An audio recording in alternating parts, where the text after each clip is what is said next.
समर्जितेन माने एकत्रित होना। सत्संग मंच लभते, सत्संग यानी जो भागवत कथा।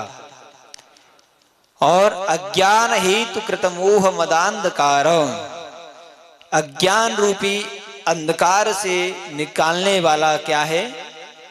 सत्संग,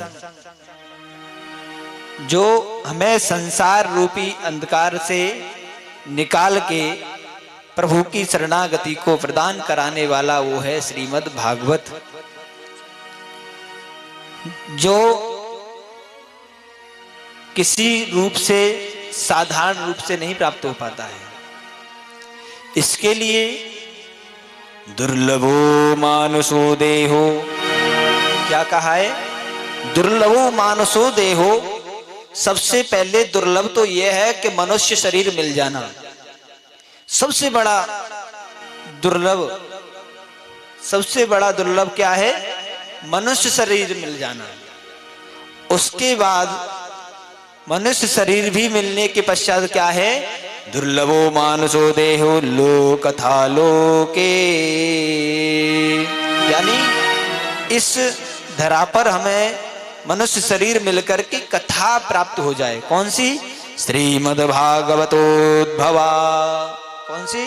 श्रीमद् भागवत कथा, जो सबसे दुर्लभ है मनुष्य शरीर। उसके पश्चात भी, मनुष्य शरीर प्राप्त होने के पश्चात भी श्रीमद् भागवत कथा श्रवण करने को प्राप्त हो जाए तो या से बड़ो सौभाग्य क्या हो सकता है। और वो भी श्रीमद् भागवत कथा ठाकुर जी के चरणन में, श्रीधाम वृंदावन में बैठकर के कथा सुनने को सौभाग्य मिले, और वो भी कार्तिक मास के पावन अवसर पर, तो कितना बड़ा सौभाग्य है हमारो, जो कि ठाकुर जी ने इतनी कृपा की है कि जिसको गुणगान हम कर ना सकें।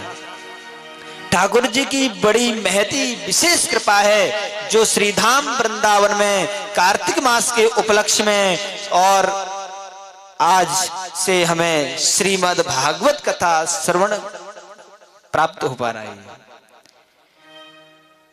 कोटि जन्म समुत्थेन, कोटि माने करोड़ों जन्मे के, कोटि जन्म समुत्थेन यानी करोड़ों जन्मों के हमारे पुण्य एकत्रित, समर्जितेन समुत्थेन एकत्रित होते हैं, तब पुण्य नैवत लभ्यते, यह लाभ प्राप्त हो पाता है।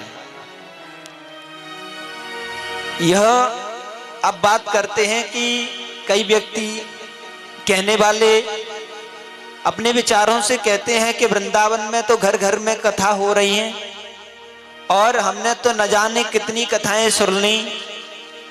तो ऐसे व्यक्ति अगर कहते हैं तो ये समझो उस व्यक्ति ने कथा कभी सुनी ही ना है। भले ही उसने हजारों कथा सुन ली हो, परंतु यदि वो व्यक्ति कहता है कि मैंने बहुत कथा सुन ली और मैं बहुत जगह कथा सुन आयो, लेकिन अब मुझे कथा ना सुननी, तो उसने कभी कथा नहीं सुन पाई, क्योंकि कथा से कभी अघा नहीं सकते। कथा का कोई अंत नहीं है। कथा आपको श्रवण करने को प्राप्त हो जाए, इससे भी बड़ा सौभाग्य क्या है? इससे बड़ा सौभाग्य है कि कथा बैठ करके सप्ताह दिवस में पूरी कथा सुन के अपने जीवन में आचरण किया जाए। उस कथा को अपने जीवन में आचरण कर लिया जाए, तो भले ही एक ही कथा सुनी जाए तो वो अनंत कथाओं के समान हो जाती है। और अनंत कथाओं को सुनने के पश्चात अपने जीवन में आचरण ना किया तो उसने कभी कोई कथा नहीं सुनी। अब कथा सुनने के ताई जब बैठो ना तो कई व्यवधान आवे। व्यवधान कैसे आवे मालूम है? अरे बहन, हमने पता नहीं लॉक लगायो घर को, लॉक लग पायो कि ना लग पायो है, तालो खींच के ना देख पायो, या चाबी घुमा पाई या ना घुमा पाई, कहीं ऐसा ना घर में से चोरी हो जाए। व्यवधान आवे, ये मन में विचार आवे। कछु तो ये सोचें अरे यहाँ बैठ के कहा करेंगे, चलो घर बैठ के आराम से टीवी देखेंगे। टीवी देखवे के ताई उनकी उम्र निकली जा रही है।